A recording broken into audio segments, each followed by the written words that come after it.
Baik, eh, assalamualaikum warahmatullahi wabarakatuh. Waalaikumsalam Selamat warahmatullahi wabarakatuh. pagi dan selamat bertemu kembali dalam perkuliahan literatur dan perencanaan riset kimia. Pada pertemuan yang keempat ini, saya akan membahas tentang masalah penelitian. Ya,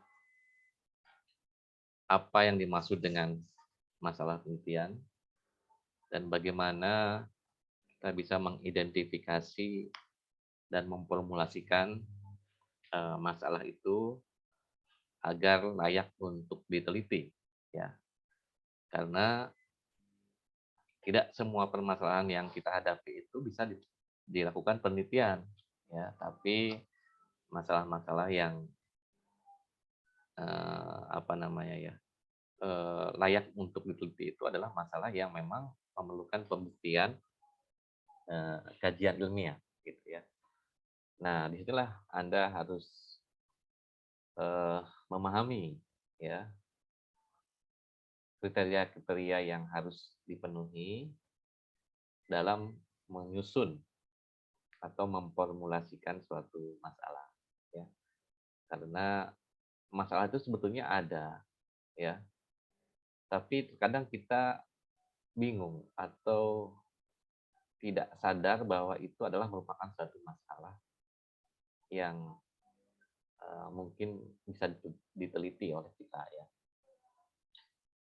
Jadi ketika kita ingin memformulasikan suatu masalah,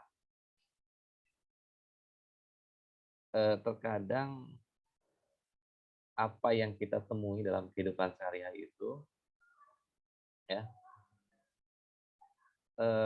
banyak sekali hal-hal yang bisa kita lihat, kita amati, kita cermati, ya, fenomena-fenomena yang mungkin ada di hadapan kita, baik disadari atau tidak, sebetulnya itu bisa menjadi sumber inspirasi dalam menentukan topik topik masalah penelitian, ya. Jadi masalah itu sebetulnya ada di hadapan kita, ya. Eh, Tinggal bagaimana kita memilih, ya, masalah itu untuk kita jadikan sebagai suatu topik atau objek penelitian. Nah, menurut Wilson ada eh, pernyataan yang mungkin ini sebetulnya bersifat filosofis, ya, tapi pernyataan itu memang bisa kita terima juga, ya. Kebanyakan para saintis besar, ya, yang berhasil menemukan suatu ide, ya, tentang ketertarikannya untuk mengkaji atau menemukan suatu apa namanya itu eh, penemuan-penemuan besar, gitu ya. Oh, their greatness. Eh, Seperti contohnya misalnya siapa ya Thomas Alva Edison, ya. Bagaimana dia menemukan prinsip apa eh, reaksi bukan reaksi, ya, prinsip eh, yang ada hubungannya dengan arus listrik, ya, sehingga menghasilkan nyala lampu yang sekarang kita bisa rasakan, ya, eh, apa namanya eh, energi listrik yang dihasilkan dari adanya aliran elektron, gitu ya, sehingga menghasilkan cahaya yang ada di lampu-lampu yang kita kenal selama ini, ya. Nah, itu karena eh, mereka memang concern untuk para para ilmuwan itu concern untuk melakukan penelitian tentang hal itu, ya. Jadi keberhasilan itu adalah bukan dilihat dari kemampuan untuk menyelesaikan masalah, tapi kebijakan dalam memilih permasalahan tersebut untuk diteliti, ya. Jadi intinya adalah kita harus pandai-pandai memilih masalah itu yang baik dan layak untuk diteliti itu seperti apa, ya. Jadi ada kalanya permasalahan itu memang menurut kita terlalu terlalu ekstrim atau mungkin terlalu apa ya namanya ya, eh, tidak logis gitu kalau kita lakukan penelitian. Nah, eh, contohnya ya semacam apa namanya, ada anekdot yang menyatakan ya, eh, apa namanya tuh, eh, saya pernah baca satu buku gitu ya, tapi ini sebetulnya cuma apa ya, jok, apa namanya ya, ya istilahnya eh, kata-kata sindiran gitu ya mungkin ya, anekdot ini tentang ceritanya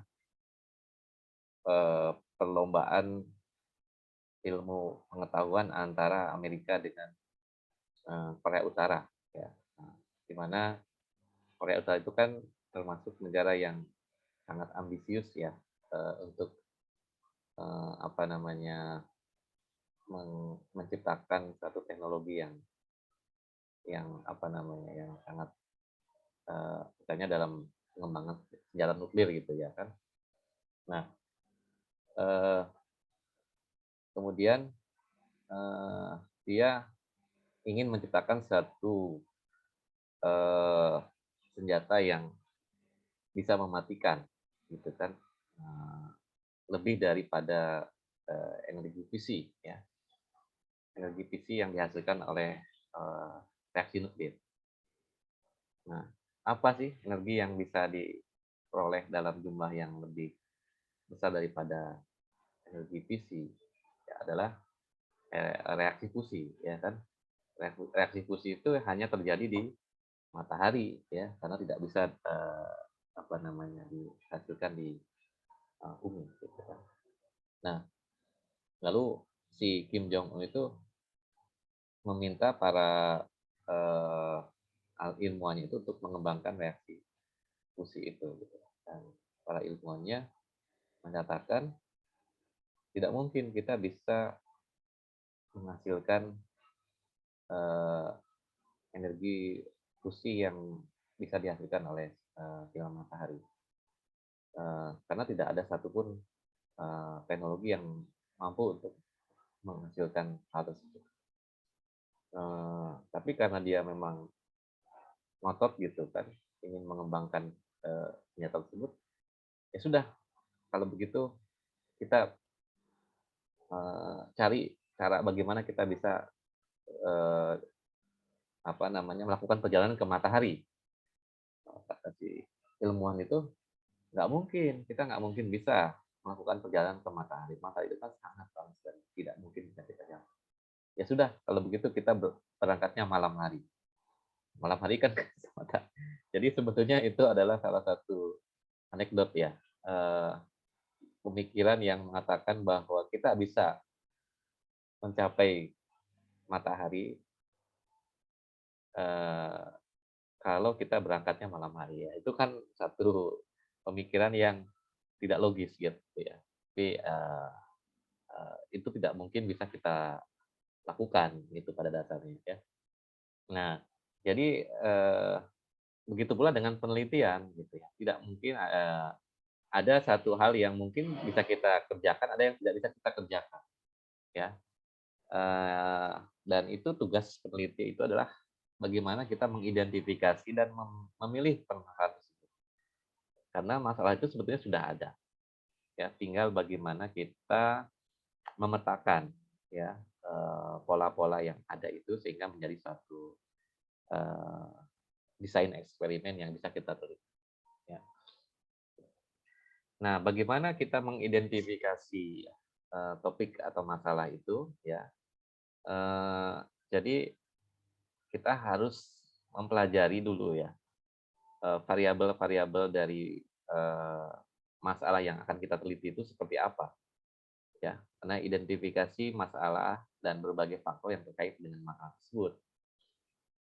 Misalnya ya kita mau menentukan apa namanya aktivitas ya, contohnya yang paling mudah itu yang misalnya eh, aktivitas antioksidan dari eh, apa macam misalnya bunga telang ya. Bunga telang itu kan sekarang lagi tren ya, katanya dia bisa digunakan sebagai minuman herbal untuk meningkatkan daya tahan tubuh misalnya.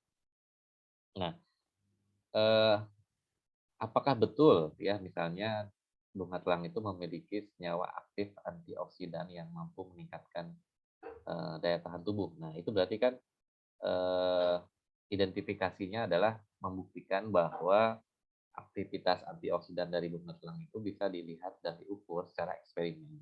Misalnya metode pengukurannya apa yang bisa kita gunakan ya untuk mengidentifikasi aktivitas antioksidan tersebut. Kemudian, nah setelah itu analisis pada faktor-faktor yang terkait dalam masalah yang diidentifikasi. Jadi ketika kita mengidentifikasi suatu masalah, tentunya kan ada faktor-faktor lain yang menyebabkan masalah itu bisa kita teliti ya. Misalnya, benar nggak sih bunga telang itu punya aktivitas antioksidan? Apa variabel yang bisa menunjukkan dia bersifat antioksidan? Apakah dia mengandung senyawa-senyawa aktif yang punya potensi menghambat misalnya radikal bebas ya? Dan dari situ kita bisa memetakan permasalahan itu, senyawa aktif yang seperti apakah yang bersifat sebagai antioksidan misalnya ya. Kemudian apakah ada korelasi antara kandungan senyawa aktif itu dengan aktivitas antioksidan.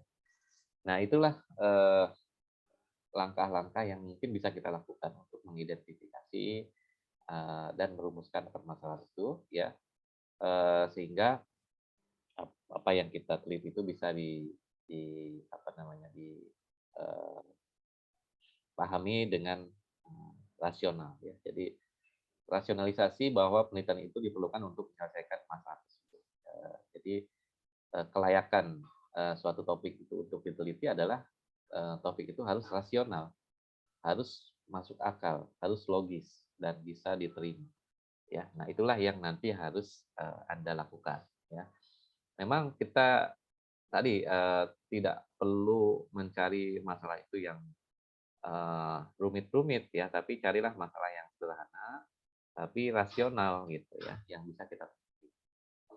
Nah, untuk mendapatkan apa namanya ya, masalah yang layak untuk diteliti itu, ya, maka kita bisa mengembangkan model proses pemahaman manusia yang sudah saya jelaskan di dalam cara berpikir kritis ya. Pertama, kita lihat apa namanya realitas yang ada di hadapan kita.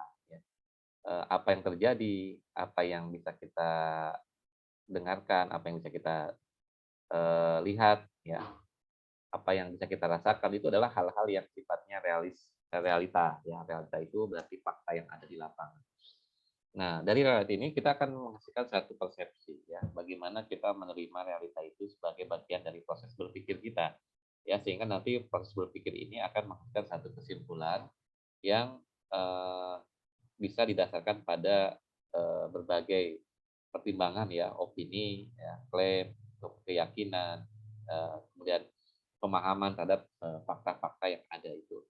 Dan tentunya itu nanti akan sangat dipengaruhi oleh kemampuan kita dalam mensintesis ya, how to synthesize our perception. Jadi bagaimana kita bisa mensintesis suatu persepsi ataupun ide terhadap realitas yang ada di hadapan kita. Nah, ide itu akan muncul manakala kita banyak berinteraksi ya, untuk menemukan atau untuk mendapatkan satu permasalahannya. Yang layak itu kita harus banyak membaca, kita harus banyak berdiskusi, kita harus banyak eh, berinteraksi dengan orang lain. Ya. Karena sebetulnya sumber masalah penelitian itu ada di hadapan. Ya. Contohnya, eh, masalah penelitian itu bisa diperoleh dari diri kita sendiri atau dari orang lain. Bisa dari pengalaman pribadi, bisa juga dari fenomena yang dihadapi. Ya, contohnya tadi misalnya terkait dengan aktivitas antioksidan bunga telang, kenapa sih kok orang-orang sekarang tertarik untuk membuat minuman herbal dari bunga telang gitu ya.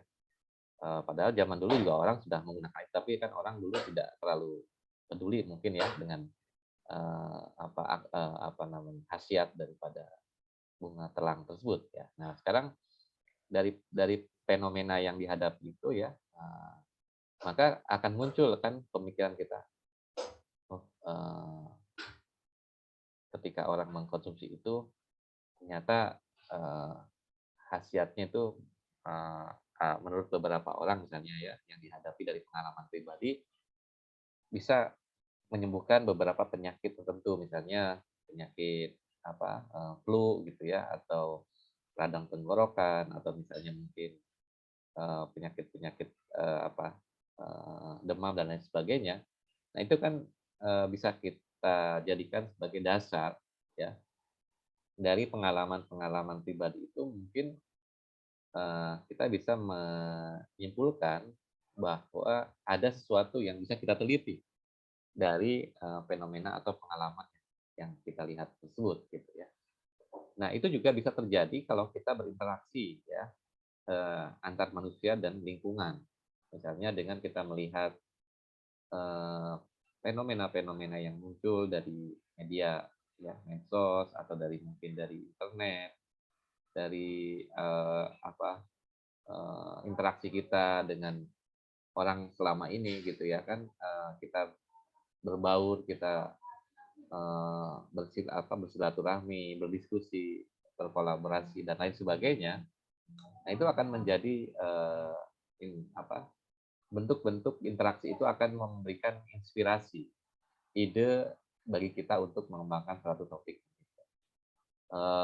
Terutama kalau berkaitan dengan aspek antropologi ya, budaya, sosial, ekonomi dan sebagainya, sebetulnya ini juga mungkin nanti ada kaitannya ya, misalnya dengan oh kok hidup di kota besar ini banyak sekali permasalahan, apakah permasalahan limbah, apakah permasalahan sosial budaya, ya cenderungan orang untuk hidup dengan gaya hidup yang sangat ini misalnya ya. Nah itu adalah hal-hal yang mungkin bisa kita kita renungi ya, kita pikirkan dan kita jadikan sebagai satu sumber inspirasi ketika kita mau melakukan penelitian. Nah, selain daripada manusia dan interaksinya dengan lingkungan, tentunya sumber masalah itu bisa kita baca juga dari fenomena-fenomena alam ya yang ada di sekitar kita ya tentang kejadian-kejadian ataupun hal-hal yang bisa kita lihat dan kita rasakan ya juga dari sumber literatur yang berkaitan ya apakah dari televisi, medsos, buku, teori ya dan lain sebagainya.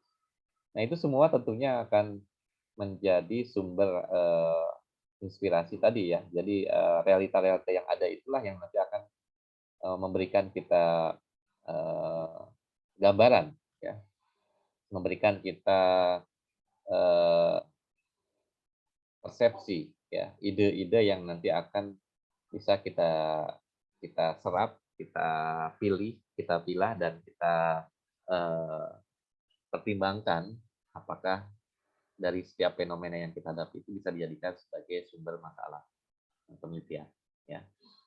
Jadi intinya kita harus berpikir terbuka ya, harus berpikir eh,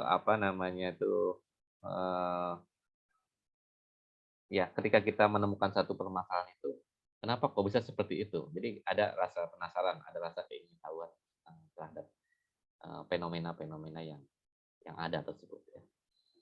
Jadi bagaimana sebetulnya masalah itu bisa timbul ya, tentunya masalah itu bisa timbul kalau ada informasi yang terjadi yang mengakibatkan terjadinya kesenjangan pengetahuan ya bagi si peneliti tersebut. Ya, misalnya tadi contohnya kita ingin meneliti aktivitas antioksidan dari bunga telang. Eh, apakah selama ini orang belum melakukan penelitian tentang itu? Memang eh, belum ada informasi ya terkait dengan senyawa-senyawa aktif yang ada dalam bunga telang itu yang sudah dibuktikan ya secara eksperimental bahwa itu memang bersifat antioksidan. Nah, tentunya itu kan informasi yang mungkin harus kita cari, yang harus kita buktikan, kita gali ya dari berbagai sumber informasi yang ada itu. Nah, kalau ternyata tidak ada informasi itu, maka itu akan menjadi kesenjangan. Oh, ternyata memang belum banyak informasi terkait dengan aktivitas antioksidan dari bunga telang. Nah, inilah yang nanti mungkin akan bisa menjadi eh, apa namanya ya eh, langkah apa eh, point of review ya bagaimana kita bisa memastikan apakah eh, permasalahan itu bisa kita kita jadikan sebagai sumber penelitian kita gitu ya. Nah, kemudian ada apa jika masalah itu ternyata masih masih abu-abu ya, masih belum jelas ya informasinya. Maka ini akan menguatkan ya, menguatkan eh, argumentasi apakah layak atau tidaknya masalah itu diteliti gitu kan. Kemudian yang kedua, kalau terdapat dua atau lebih informasi yang saling bertentangan ya antara teori dan kenyataan. Misalnya eh, teorinya kalau apa ya namanya itu eh, eh, misalnya apa ya informasi yang saling bertentangan itu contohnya mengenai eh, fenomena ini aja ya. Kalau misalnya elektron itu bergerak ya dengan kecepatan tertentu, maka dia membawa energi yang eh, bisa menghasilkan suatu apa namanya itu eh, gelombang ya misalnya ya atau rambatan yang eh, menghasilkan suatu perpindahan energi dari satu media ke media yang lain gitu ya. Nah, itu sebetulnya elektron itu ada atau dia berupa wujudnya itu berupa partikel atau gelombang sih gitu kan. Kalau partikel kan dia memiliki massa, tapi ternyata masanya itu sangat kecil sekali, negatif, gitu kan, bahkan mendekati nol misalnya gitu ya. Tapi dia di sisi lain dia punya kemampuan terdistribusi dari satu orbital ke orbital yang lain misalnya gitu ya, dia bisa berpindah dari orbital bonding ke anti bonding. Nah, itu kan dalam kaitannya dengan mekanisme reaksi ya.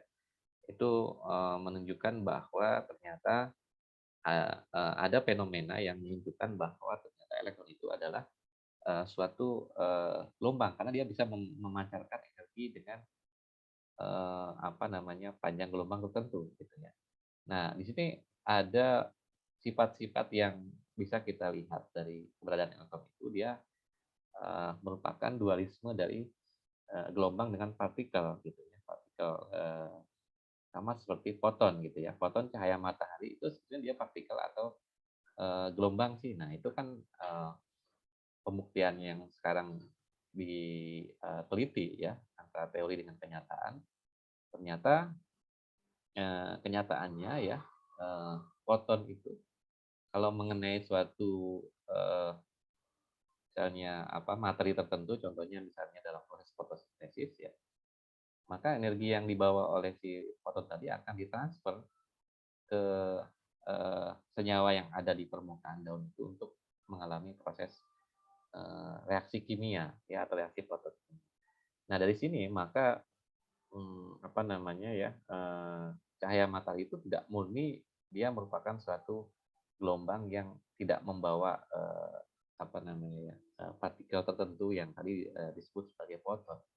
Karena ketika dia mengenai suatu permukaan apa daun yang memiliki apa namanya senyawa-senyawa penangkap elektron ya atau penangkap cahaya tadi ya, itu ternyata terjadi reaksi kimia dan terjadi reaksi perpindahan elektron. Nah, berarti eh, antara teori dan kenyataan ini harus kita buktikan ya bahwa apa namanya ada kesenjangan gitu antara penjelasan yang kita terima dengan kenyataan yang ada.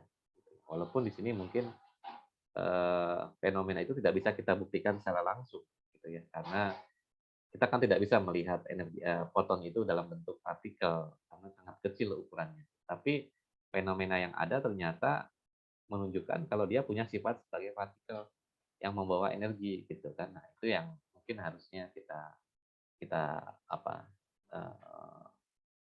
dalami atau kita pahami dengan lebih detail gitu ya sehingga eh, ada yang mungkin perlu kita kaji lebih jauh.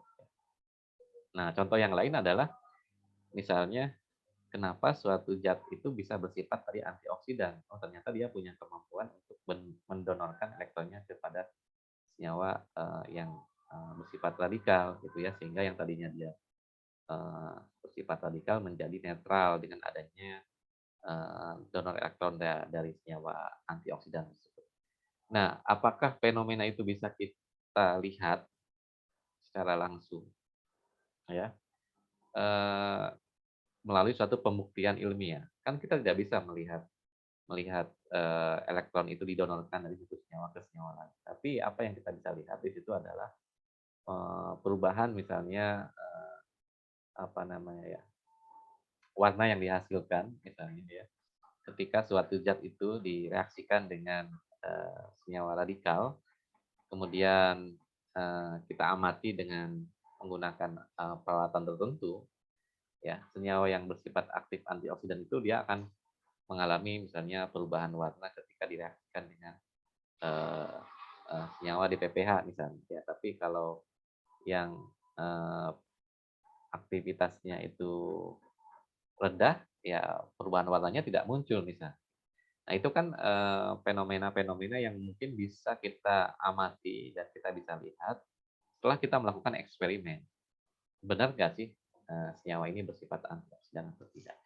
Nah, dari fenomena yang ada itulah yang nanti apa kita bisa bisa buktikan ya secara eksperimental itu melalui suatu penelitian.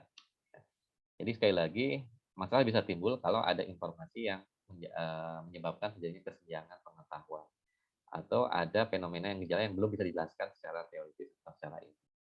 Ya, jadi disinilah nanti pentingnya Anda untuk memetakan permasalahan itu berdasarkan apa yang Anda lihat, apa yang Anda amati, dan apa yang Anda pelajari ya selama ini. Masalah yang layak untuk diteliti itu ada beberapa macam ya argumentasi yang bisa kita jadikan sebagai dasar untuk memilih masalah itu layak atau tidak untuk diteliti. Yang pertama tentunya masalah itu harus menarik ya minat si peneliti itu untuk melakukan penelitian. Tapi selain menarik juga dia harus bermanfaat ya. Contohnya tadi ketika kita melihat fenomena orang banyak mengkonsumsi bunga telang untuk dijadikan sebagai minuman herbal, maka ini menarik dari sisi kajian ilmiahnya ya, apakah benar dia punya potensi sebagai senyawa aktif yang berpotensi sebagai antioksidan.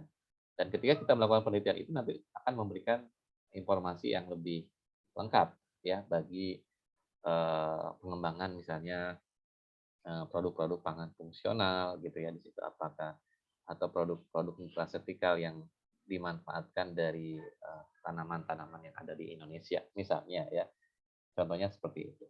Kemudian yang kedua masalah itu tidak bertentangan dengan etika ya. Jadi ada fenomena-fenomena yang mungkin apa namanya ya, eh, dari sisi keilmiahannya itu eh, bisa diteliti atau tidak misalnya ya. Eh, Contohnya apa ya, yang tidak bertentangan dengan etika. Misalnya bagaimana kita mengembangkan suatu produk yang bermanfaat, tapi dia tidak menyalahi peraturan, ya, menyalahi etika yang ada di, eee, misalnya contohnya untuk kasus cloning aja ya. Kasus cloning ini kan cloning diperbolehkan selama itu untuk kepentingan apa namanya, kemaslahatan umat manusia ya. Misalnya pada kasus tanaman yang direkayasa genetik ya, ditambahkan dengan apa namanya, gen, sumber gen yang lain yang bisa meningkatkan produktivitas daripada tanaman itu masih diperbolehkan. Tapi kemudian kalau kita bicara tentang cloning manusia, misalnya kita ambil sel tertentu yang nanti kita suntikan ke dalam apa namanya itu media apa namanya sel punca ya yang diambil dari sumsum tulang belakang, kemudian kita kita simpan dalam satu media tertentu, kemudian media itu tumbuh menjadi eh, sel baru gitu ya, kemudian nanti sel itu dimasukkan ke dalam eh, apa sel telur ya, sehingga nanti eh, sorry bukan ke dalam rahim, sehingga nanti akan terjadi proses fertilisasi dan kemudian menghasilkan embrio yang baru misalnya. Nah, ini apakah secara etika boleh atau tidak? Ya, karena di situ tidak ada proses perkawinan, ya, menitipkan sel ke dalam rahim seorang ibu tanpa adanya proses ikatan pernikahan itu kan termasuk ke dalam kategori apa hubungan yang dilarang di dalam agama Islam gitu ya. Walaupun itu sebetulnya tidak ada persentuhan gitu antara laki-laki dengan tapi hanya memasukkan apa namanya semacam sel yang mirip seperti sperma gitu ya. Tapi dia bukan sperma, tapi diambil dari sel somatis tulang belakang yang nanti akan berdiferensiasi menjadi organisme baru sehingga nanti yang dilahirkan itu sama persis dengan si yang punya sel punca tadi gitu ya. Jadi proses regenerasi sel baru dari organisme yang ada tanpa dilakukan proses pembuahan gitu ya. Kalau pembuahan kan antara sel telur dengan sel sperma gitu. Tapi ini sel telurnya diambil, kemudian sel puncanya dimasukkan ke dalam rahim, nanti dia akan berkembang menjadi embrio baru gitu ya. Nah, ini kasus yang bisa kita apa, contohkan dalam kasus cloning gitu ya.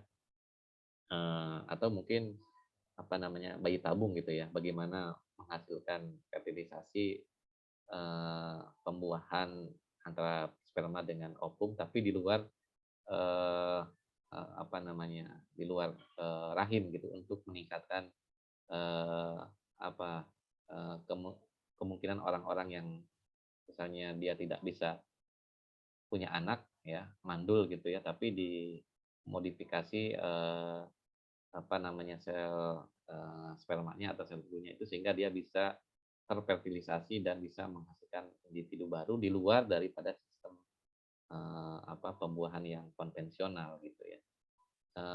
Ya makanya disebut bayi tabung itu karena dia direaksikan di luar sel gitu ya, di luar tubuh manusia. Nah, apakah itu bisa dilakukan atau tidak? Nah, itu kan tentunya ada etika-etika yang harus dipenuhi ya terkait dengan penelitian-penelitian yang semacam itu.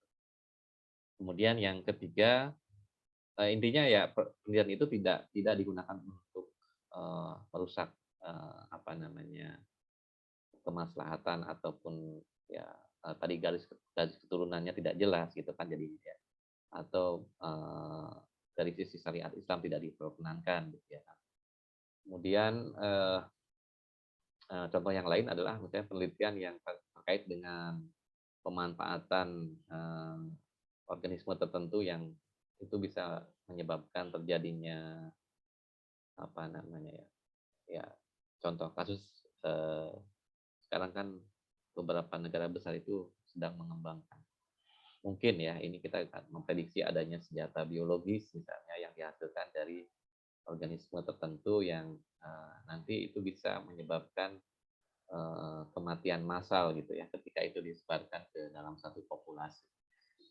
Nah, ini kan tentunya bertentangan ya, tentunya akan bertentangan dengan etika karena di situ penelitian tersebut bukan untuk kemaslahatan tapi malah merusak gitu kan apa kesejahteraan manusia. Gitu. Nah, kemudian yang ketiga mengandung unsur kebaruan ya. Yang dimaksud dengan kebaruan di sini ada hal yang memberikan apa namanya ya informasi tentang pentingnya penelitian itu dilakukan gitu ya. Jadi novelty itu adalah misalnya kalau kita ambil contoh kita mau apa ya namanya itu membangun satu rumah ya dengan tipe tertentu ya. Nah, sebetulnya orang sudah tahu cara membangun rumah itu seperti karena metodenya sudah ada gitu kan. Pertama dia membuat rancangan ya, denah ruangannya, kemudian apa namanya itu arsitekturnya atau desainnya ya, kemudian desain eksterior dan interiornya. Kemudian setelah itu dia kumpulkan bahan bakunya ya, dari mulai material-material yang dibutuhkan ya, pasir, semen, kemudian apalagi ya batu bata dan lain sebagainya ya. Lalu dibangunlah menjadi satu rumah. Nah, mungkin kalau orang yang namanya membuat rumah, orang semua udah tahu gitu. Cara membuat rumah itu pasti pakai batu, pakai pasir, pakai batu bata, pakai apa namanya hebel dan lain sebagainya gitu ya. Termasuk ada kusen, jendela dan sebagainya. Tapi yang dimaksud dengan kebaruan di sini adalah contohnya orang membangun rumah itu kan bisa macam-macam tipenya. Bisa ada tipe 36, tipe 45, tipe minimalis, tipe. Nah, itu tipe-tipe itu adalah kebaruan. Ya, jadi namanya sama-sama rumah, tapi jenisnya berbeda. Jenis rumahnya berbeda. Nah, cara pembuatannya berbeda. Nah, mungkin dari tipe itu menjadi satu kebaruan. Contohnya tadi misalnya orang melakukan penelitian antioksidan, ya sama-sama tentang penelitian antioksidan ya itu udah banyak orang melakukan penelitian. Tapi jenis senyawa antioksidan yang diteliti itu apakah sama apa berbeda? Atau mungkin apa namanya ya sumber asal sampel yang digunakan itu berbeda. Itu menjadi satu kebaruan, ya. Atau mungkin teknik melakukan penelitiannya orang menggunakan pengujian dengan metode DPPH, saya menggunakan metode yang lain. Nah, itu juga bisa menjadi satu kebaruan, gitu kan, dari cara dia melakukan pekerjaannya. Ya, jadi unsur kebaruan itu bisa diperoleh dari berbagai apa sudut pandang ya, dari sisi jenis pekerjaannya, ya dari sisi sampelnya, dari sisi metodenya, dari sisi tujuan yang dihasilkan dan lain sebagainya. Ya sama seperti kita mau pergi ke satu tempat, ya kita mau pergi ke Bandung dari Jakarta. Nah, supaya kita bisa sampai ke Bandung itu alat transportasi apa yang bisa kita gunakan?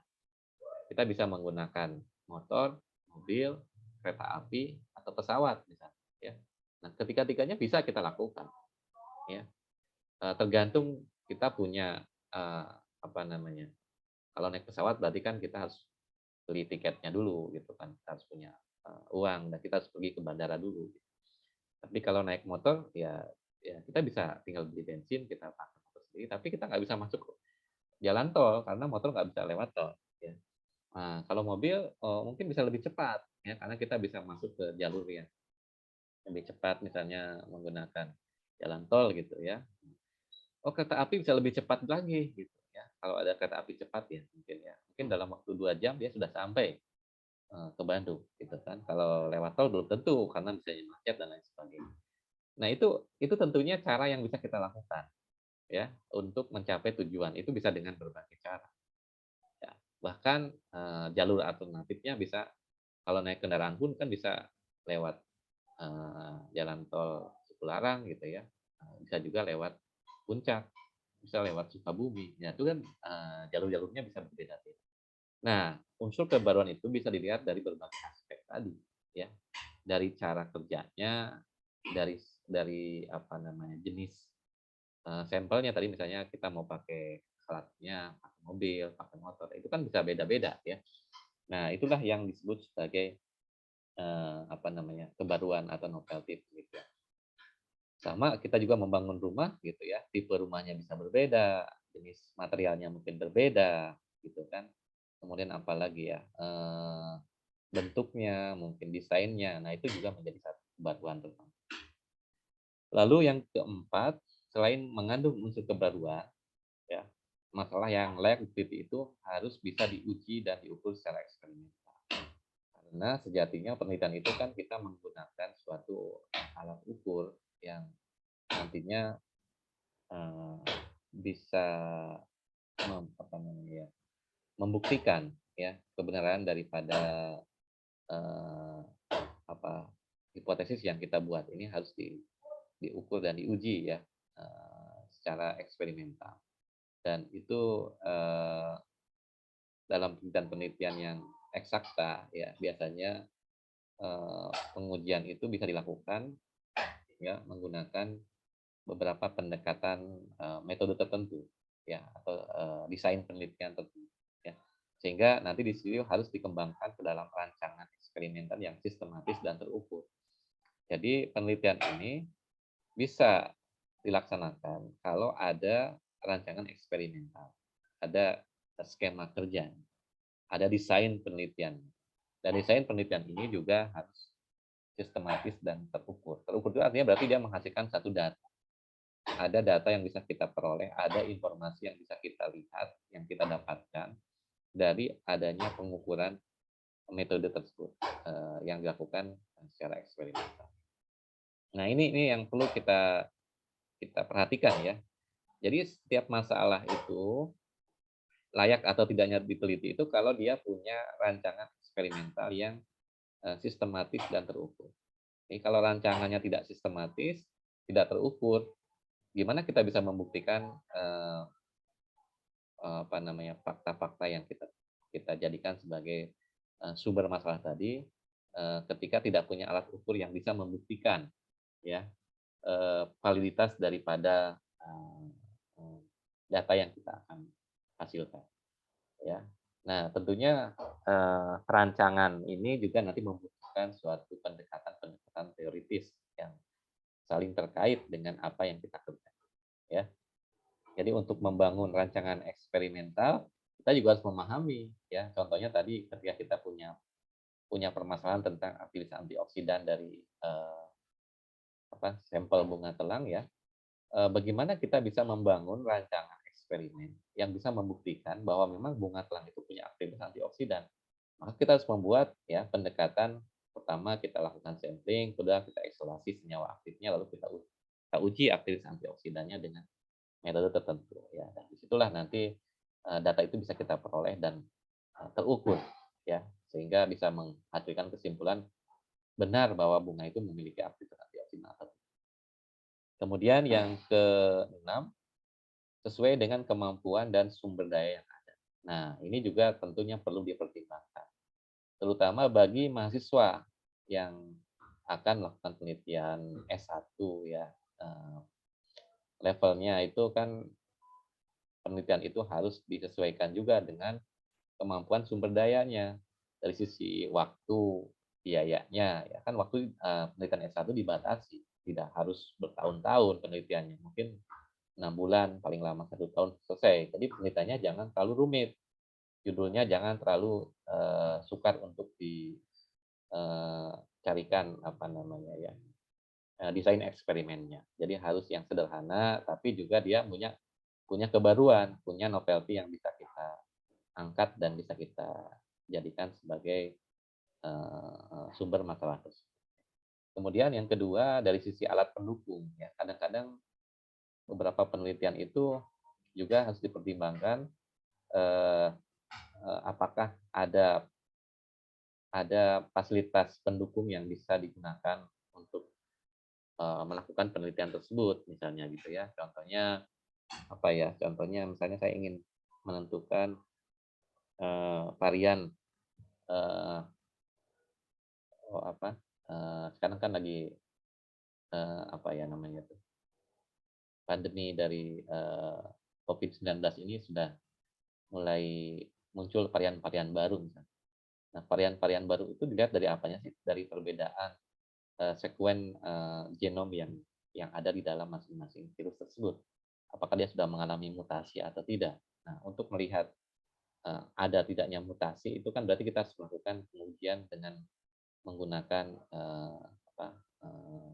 sequencing ya DNA daripada si virus tadi. Nah, sequencing DNA ini alatnya apa? Menggunakan DNA sequencer. Ada nggak di Indonesia? Ada, tapi sulit untuk diperoleh dan harganya mahal. Ya, biayanya cukup besar dan membutuhkan tenaga yang ahli untuk melakukan hal tersebut. Maka apakah mahasiswa S1 bisa melakukan hal tersebut? Tentunya ini perlu dipertimbangkan gitu ya dari sisi kemampuan, waktu, biaya dan tenaga yang ada. Gitu ya. Ya mungkin kalau untuk penelitian S2 atau S3 bolehlah kita memprediksi adanya sebaran varian baru yang ada di Indonesia itu apakah dia berbeda dengan varian yang sudah ada sebelumnya. Nah itu kan penelitian-penelitian yang tingkat yang membutuhkan kemampuan yang advance ya, kemampuan sumber daya yang advance ya. Jadi tidak bisa dilakukan dengan waktu yang cepat, kemudian alat yang sederhana gitu kan. Dan di situ juga butuh tenaga yang kompeten ya, yang profesional untuk melakukan isolasi dan lain sebagainya. Saya kira hal-hal yang semacam itu juga perlu dipertimbangkan dalam kaitannya dengan penelitian yang skupnya tidak terlalu memberatkan ya atau tidak terlalu dalam ya, bagi penelitian mahasiswa S1. Jadi mahasiswa S1 sebetulnya kalau mau melakukan penelitian itu boleh dia melakukan penelitian yang sudah dikerjakan oleh orang lain, tapi harus ada unsur kebaruannya. Misalnya dari sisi sampelnya berbeda, atau lokasi pengambilan sampelnya mungkin berbeda. Walaupun sama-sama analisis limbah limbah TB, tapi orang lain mengerjakan di daerah A, kamu mengerjakan di daerah B. Berarti itu novelty-nya dari sisi kebaruan sampelnya. Atau metodenya yang orang lain kerjakan metodenya A, kamu kerjakan pakai metode B. Nah, itu juga salah satu kebaruan yang bisa kita klaim kita jadikan sebagai dasar untuk melakukan penelitian tersebut. Ya intinya adalah ketika Anda memilih permasalahan penelitian, maka pertimbangkan hal-hal yang ada di sini ya. Poin-poin yang tadi saya jelaskan. Baik, kemudian berikutnya di sini ada 5 cara untuk menemukan masalah ya. Terutama pada saat Anda ingin mengerjakan skripsi ya. Lihat masalah itu ada di sekitar kita. Jadi permasalahan itu harus masalah yang real, yang ada di lapangan gitu ya. Jangan permasalahan yang ada di awang-awang yang kita nggak lihat, kita nggak bisa tentukan, kita tidak bisa bayangkan apa yang akan kita kerjakan. Kemudian cari referensi penelitian terdahulu yang ada di sumber-sumber referensi yang ada di sekitar kita, apakah dari internet, dari media ya, yang relevan dengan penelitian yang akan kita kerjakan. Jadi penelitian terdahulu yang menyelesaikan masalah. Jadi misalnya tentang tadi aktivitas antioksidan, gimana sih mereka melakukan penelitian ini, metodenya apa, hasilnya seperti apa.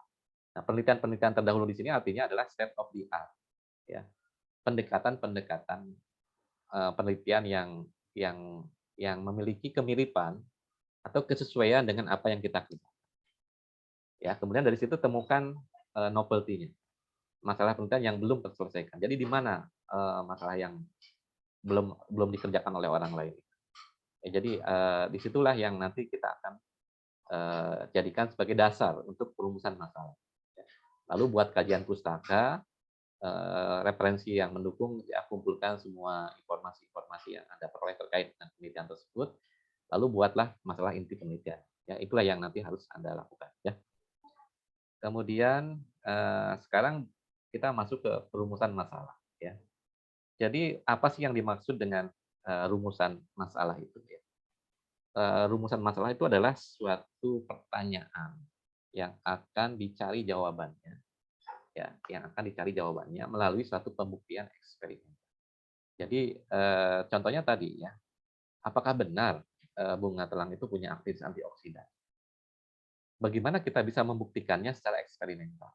Oh, kalau memang benar dia bersifat antioksidan, berarti kita harus buktikan. Kita cari metode yang tepat untuk membuktikannya, ya, secara eksperimental. Oh, berarti kita harus pertama menyiapkan sampelnya dulu, lalu kita pilih, kita isolasi, kita ekstrak, lalu kita uji aktivitasnya dengan menggunakan pendekatan metode untuk pengujian aktivitas antioksidan. Itu misalnya ada beberapa cara, kan, bisa dengan metode FRAP, bisa juga menggunakan metode TPH, bisa juga menggunakan metode yang lain, gitu ya. Nah, dari beberapa macam metode itu mana yang paling tepat, mana yang paling mudah dikerjakan, yang sesuai dengan sumber daya yang ada, dan juga memiliki kebaruan yang dibandingkan dengan metode-metode yang sudah dikerjakan oleh orang lain sebelumnya, gitu ya. Nah, itulah yang nanti kita harus siapkan. Apakah ekstrak tanaman bunga telang itu memiliki aktivitas antioksidan? Senyawa aktif apakah yang terdapat di dalam ekstrak tanaman daun telang yang memiliki aktivitas antioksidan? Itu kan beberapa pertanyaan yang bisa kita cari jawabannya dengan eksperimen atau dengan pembuktian secara eksperimental. Jadi rumusan masalah itu berupa suatu pertanyaan yang akan dijawab, akan dicari, ya, jawaban. Bisa juga rumusan masalah itu berupa pernyataan tentang ruang lingkup penelitian yang akan diteliti. Kalau pernyataan itu berarti batasan masalahnya, ya. Berarti saya ingin menentukan aktivitas antioksidan dari bunga telang, dan batasannya adalah apa sih yang menyebabkan dia bersifat antioksidan, senyawa aktif apa yang terkandung di dalam. Nah, itulah yang menjadi bagian dalam perumusan masalah, ya. Jadi bagaimana kita menemukan suatu permasalahan yang bisa kita rumuskan, itu tentunya terkait dengan tadi, ya, kelayakan masalah itu bisa apakah bisa diteliti atau tidak, ya. Nah, jadi ketika memformulasikan masalah yang akan kita teliti, kita membaca berbagai informasi yang ada di scientific world ini atau dunia yang berkaitan dengan bidang kita, gitu ya. Misalnya Anda mahasiswa kimia, penelitian Anda tentunya kan penelitian yang ada hubungannya dengan bidang kimia.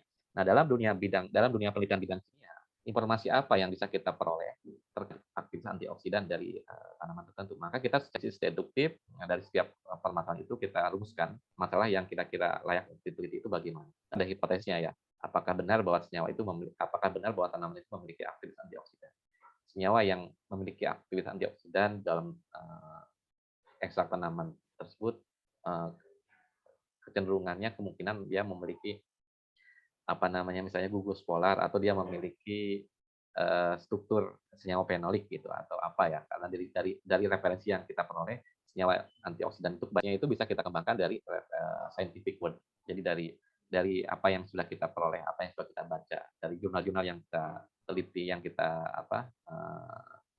jadikan sebagai referensi dalam masalah itu, barulah kita buat perancangan eksperimen.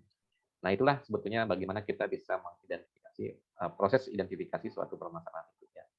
Nah, bentuk-bentuk rumusan masalah itu sebenarnya bisa macam-macam, ya. Bisa dituangkan dalam bentuk analisis deskriptif, komparatif, atau asosiatif. Nah, ini sebetulnya pertanyaan-pertanyaan yang nanti bisa kita kembangkan sendiri, ya. Suatu rumusan masalah yang berkenaan dengan pertanyaan terhadap keberadaan variabel satu variabel atau lebih yang boleh disebut, itu deskriptif, ya. Kaitan dari misalnya apakah ekstrak tanaman ini memiliki aktivitas antioksidan, itu kan deskriptif, yang mendeskripsikan tentang aktivitas antioksidan. Tapi bisa juga masalah itu berupa satu variabel atau lebih pada dua atau lebih jenis sampel yang berbeda, atau pada waktu yang berbeda. Ya, misalnya bagaimanakah aktivitas antioksidan tanaman kalau kita bandingkan dengan tanaman yang lain, misalnya, gitu ya. Itu kan sebagai variabelnya berarti jenis sampel. Atau apakah terdapat perbedaan yang signifikan antara aktivitas antioksidan dari tanaman A, ya, yang di apa namanya, misalnya yang diekstrak dengan menggunakan pelarut A dengan pelarut B. Misalnya ekstrak metanol dengan aktivitas antioksidan. Berarti variabelnya itu adalah variabel larutan pengekstrak untuk preparasi ekstraksi atau untuk ekstraksinya. Metode ekstraksinya berbeda. Nah, dengan metode ekstraksi yang berbeda itu apakah aktivitas antioksidannya akan berbeda atau sama? Ini juga kan menjadi satu variabel yang ingin kita bandingkan, gitu ya. Studi komparatif, membandingkan dua variabel yang berpengaruh terhadap hasil penelitian. Atau penelitian itu menyatakan hubungan asosiatif ya, antara dua variabel atau lebih. Terdapat 3 hubungan dalam rumusan, yaitu hubungan simetris, kausal di variabel-variabel yang ada tadi ya. Apakah misalnya masa tanam berhubungan dengan tingginya aktivitas antioksidan gitu kan. Apakah jenis bunga telang berhubungan dengan aktivitas antioksidan? Itu kan variabel-variabel yang bisa kita kembangkan. Kemudian apakah cara ekstraksi yang berbeda bisa menghasilkan apa namanya, aktivitas yang berbeda juga. Nah, itu apa ya namanya, bentuk-bentuk yang bisa kita rumuskan di dalam permasalahan penelitian kita. Ya, jadi variabel-variabel itulah yang nanti akan kita gunakan ya, yang bisa dijadikan sebagai dasar untuk rumusan masalah. Ya. Nah, variabel-variabel itu bisa kita kembangkan sendiri. Itu kan bisa menggunakan beberapa prasarana jalan yang berbeda. Rute yang mana yang kita mau kita tempuh? Apakah misalnya menggunakan jalan tol atau yang lain? Tentunya ini variabelnya akan berbeda. Termasuk juga jenis kendaraan yang kita gunakan. Kalau kita menggunakan pesawat, kalau kita menggunakan kereta, kalau kita menggunakan bis, mana yang lebih cepat? Mana yang bukan mana yang lebih cepat ya? Bagaimana proses perjalanannya? Ya, bagaimana hasilnya? Ya. Oh, kalau ini bisa lebih cepat karena dia tidak kena macet. Tapi kalau pakai bis mungkin waktunya agak lebih lama ya. Tapi sepanjang perjalanan pemandangannya berbeda antara yang kalau kita naik pesawat dengan naik bis atau naik kereta. Nah, itu kan artinya di sini variabel-variabel yang bisa kita gunakan itu bisa bisa saja berbeda-beda. Padahal tujuannya sama, ingin melihat antioksidan gitu. Nah, variabel tadi juga berkaitan dengan jenis sampel misalnya ya kan, kemudian masa tanamnya misalnya ya yang kalau didiamkan atau mungkin kalau kita ekstrak dengan menggunakan parut yang berbeda, hasilnya tentunya akan memiliki perbedaan. Gitu. Faktor-faktor yang terkait dengan masalah tadi, misalnya, atau kita mau menggunakan pesawat, misalnya kan itu beda ya. Terkait dengan waktu ya, lawan macet atau bebas macet, apa yang akan kita teliti. Jadi sarana dan lingkungan ini menjadi salah satu faktor yang terkait dengan permasalahan nanti dalam mengembangkan penelitian Anda sendiri gitu ya. Sarananya, apa lingkungannya, faktor-faktor eksternal, faktor-faktor yang terkait dengan cara kerja kita ya, itu bisa jadi variabel-variabel yang berpengaruh terhadap masalah penelitian kita.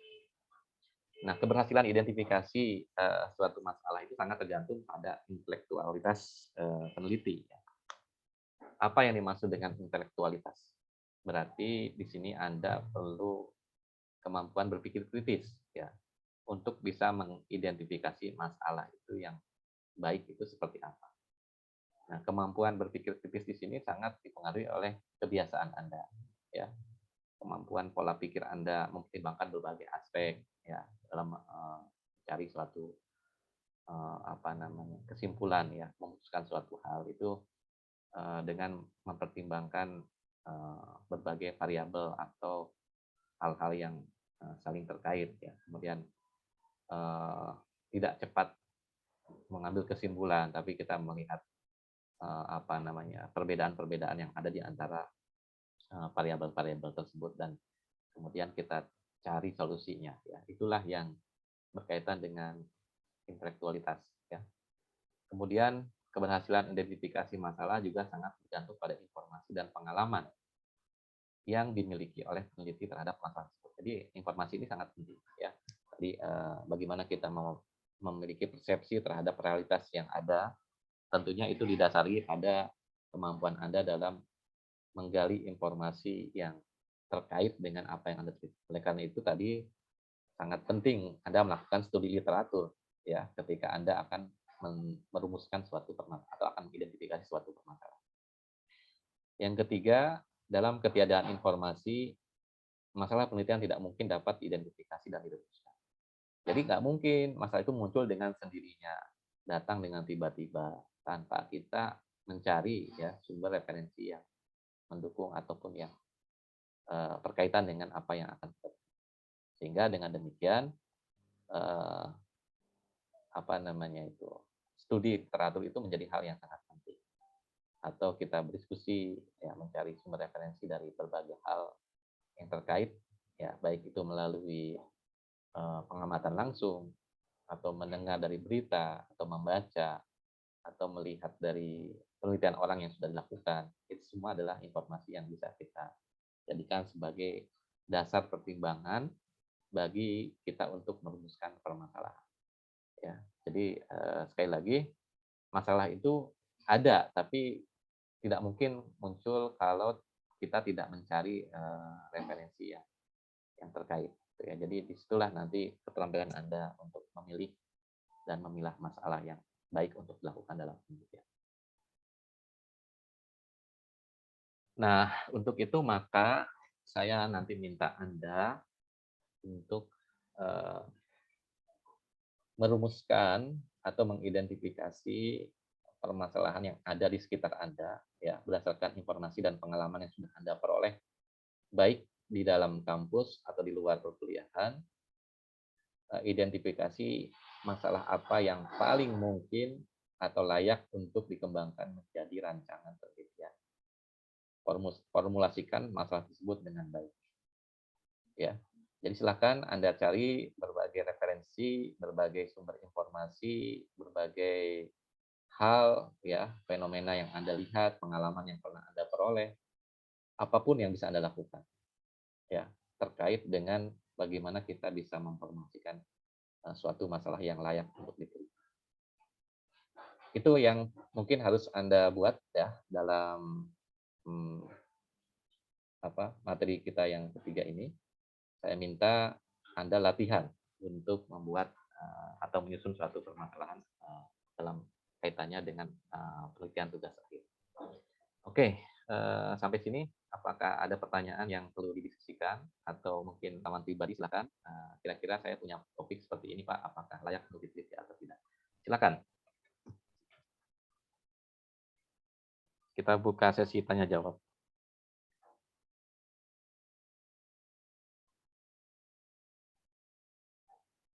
Bapak, saya mau nanya terkait tugas yang tadi. Siapa ini? Pak Iza. Oke, silakan. Tadi kan ada tugas mandiri untuk nyari tahu tentang penelitian. Ya. Kan di setiap pertemuannya ada tugas resume ya Pak.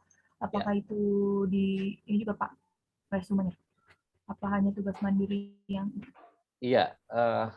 Jadi untuk tugas yang ketiga ini, tugas pertemuan hari ini, Anda cukup membuat tugas mandiri ya dengan memformulasikan masalah, tapi saya ingin ketika Anda membuat rancangan membuat rumusan masalah, itu harus ada argumentasinya atau ada dasar alasan yang menguatkan kenapa Anda memilih masalah tersebut dan kenapa Anda tertarik untuk melakukan penelitian dengan topik tersebut, ya. Dan juga kenapa Anda menganggap masalah itu layak untuk diteliti. Jadi ada argumentasi penelitian, alasan-alasan yang menunjukkan pentingnya penelitian itu dilakukan dan sejauh mana novelty yang akan Anda angkat di dalam penelitian tersebut. Ya, jadi kebaruannya itu dari sisi apanya gitu. Nah, itu yang mungkin harus Anda buat dan Anda tuangkan di dalam tugas mandiri ini. Itu tugasnya berarti ada dua. Pertama, formulasikan masalahnya. Yang kedua, tuliskan argumentasi kenapa Anda memilih masalah tersebut. Kenapa Anda menganggap masalah tersebut layak untuk diteliti. Ya, dan di mana novelty. Jelas nggak maksud saya? Kan tadi ada beberapa alasan ya, masalah itu layak untuk diteliti itu apa saja. Gitu. Jadi itu yang harus Anda buat di dalam tugas mandiri. Jadi tugas mandiri hari ini tidak perlu membuat resume, tapi Anda mencari sumber-sumber referensi yang terkait dengan apa yang akan Anda teliti dan rumuskan atau tuliskan formulasi masalahnya seperti apa. Kemudian buat argumentasinya ya tentang pentingnya penelitian dilakukan. dan di mana novel ini. Oke, ada lagi yang bertanyakan? Bagaimana, Saya Pak, Faiza? Cukup yang jelas? nanya, yang nanya. Sudah jelas, Pak. Terima kasih. Ya. Baik, selanjutnya tadi siapa? Saya Pak, Yusuf ya. ya Pak. Ya, silakan. Nah, tadi yang pembahasan yang mengenai alat itu Pak. Tadi kan apa namanya salah satu yang menentukan dalam arti identifikasi suatu masalah kan mengenai ketersediaan alat ya Pak. Ya. Ya, Yang jadi tadi ini. ya Pak. Oke, Jadi gimana? dalam menentukan dalam kita itu ketika menentukan suatu istilahnya identifikasi suatu masalah, jadi kita itu perlu untuk apa istilahnya mencari tahu lembaga penelitian atau tempat penelitian mana yang mungkin menyediakan apa alat atau instrumen yang mungkin kita bisa jadikan istilahnya meneliti suatu masalah tersebut, gitu Pak. Ya, baik.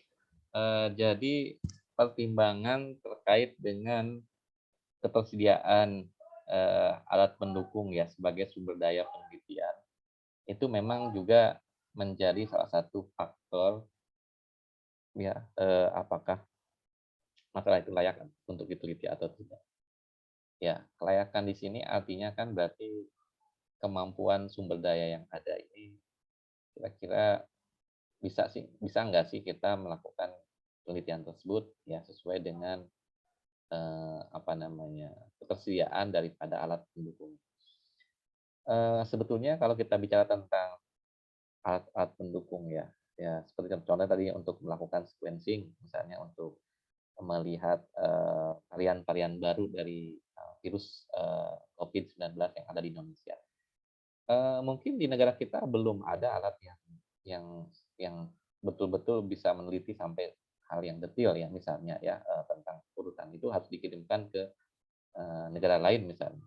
Maka ya penelitian itu kan tidak harus apa namanya ya ideal mungkin kalau memang kalau untuk penelitian yang sifatnya itu memang untuk penentuan kebijakan nasional ya memang itu harus dicari ya referensinya referensinya apa namanya alat pendukungnya yang mumpuni sesuai dengan karakteristik apa yang akan kita teliti gitu kan.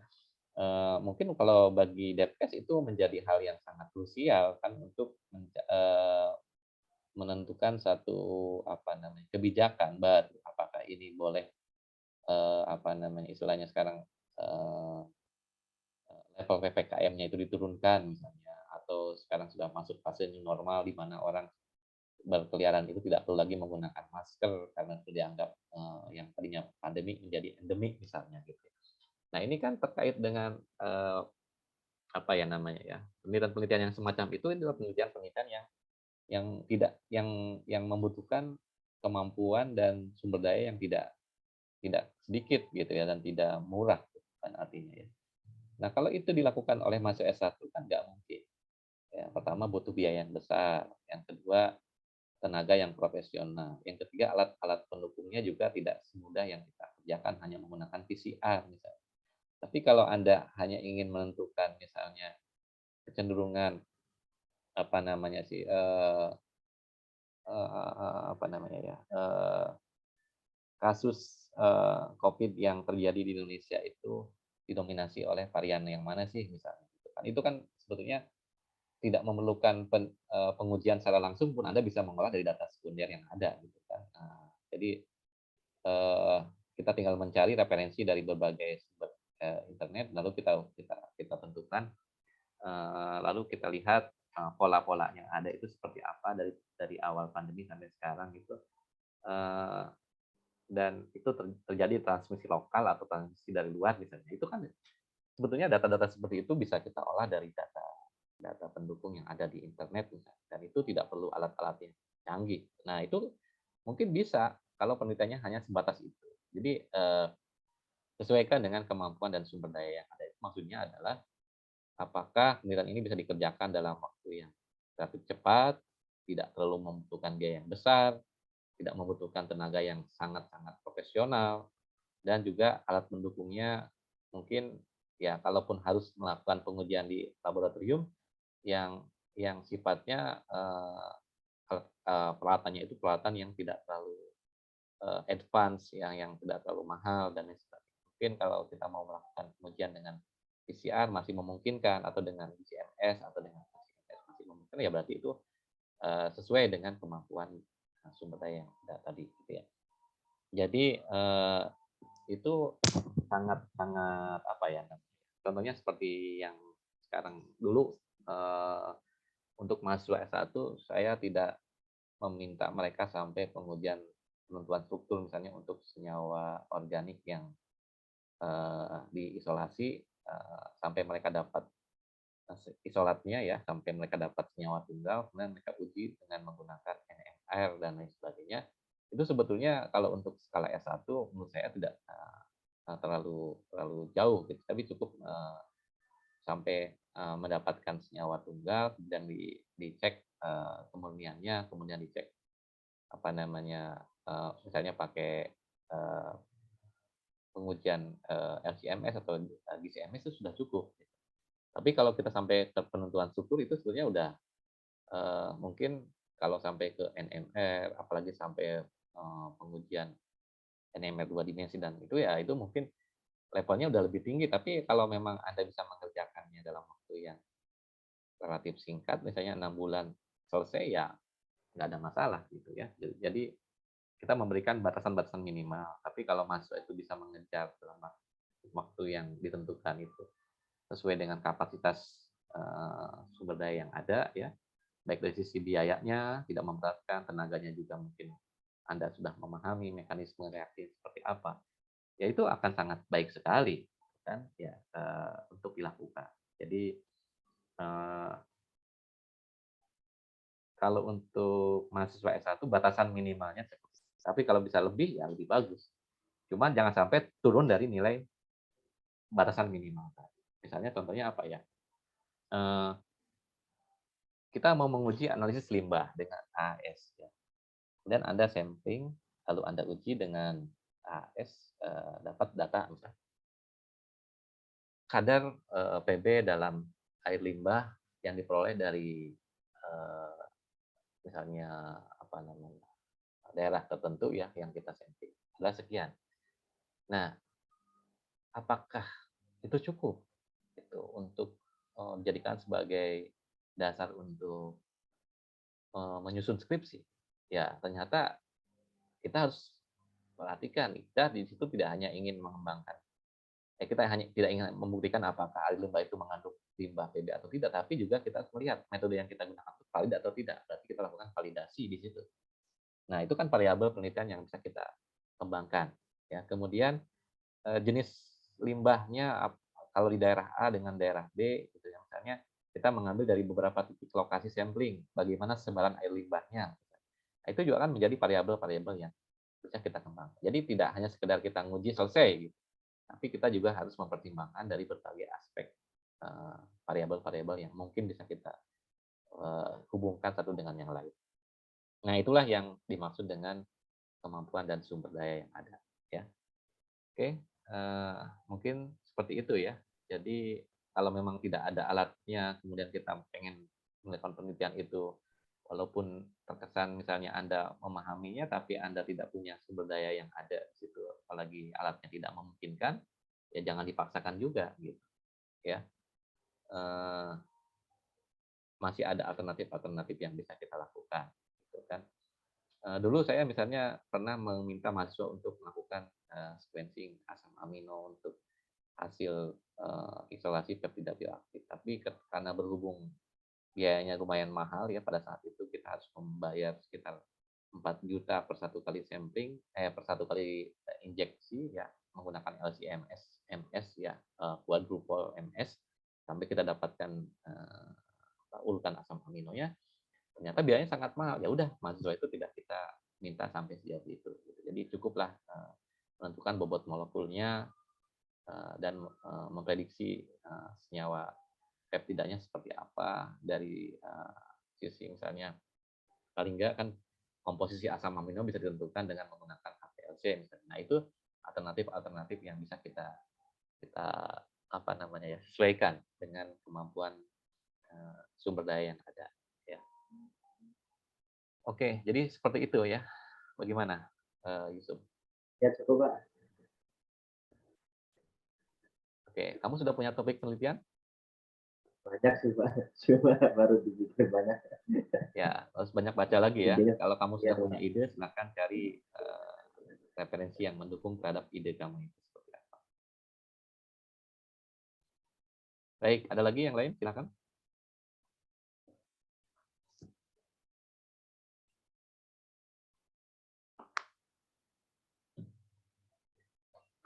Kalau tidak ada, berarti untuk pertemuan hari ini saya anggap cukup ya.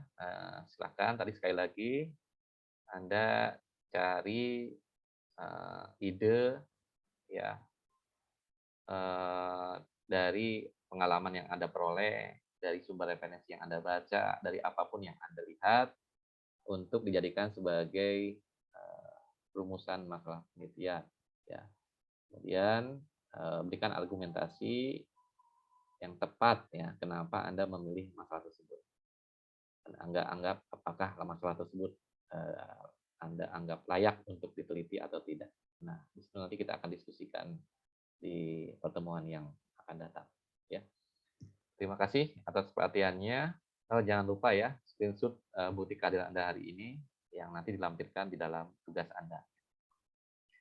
Terima kasih.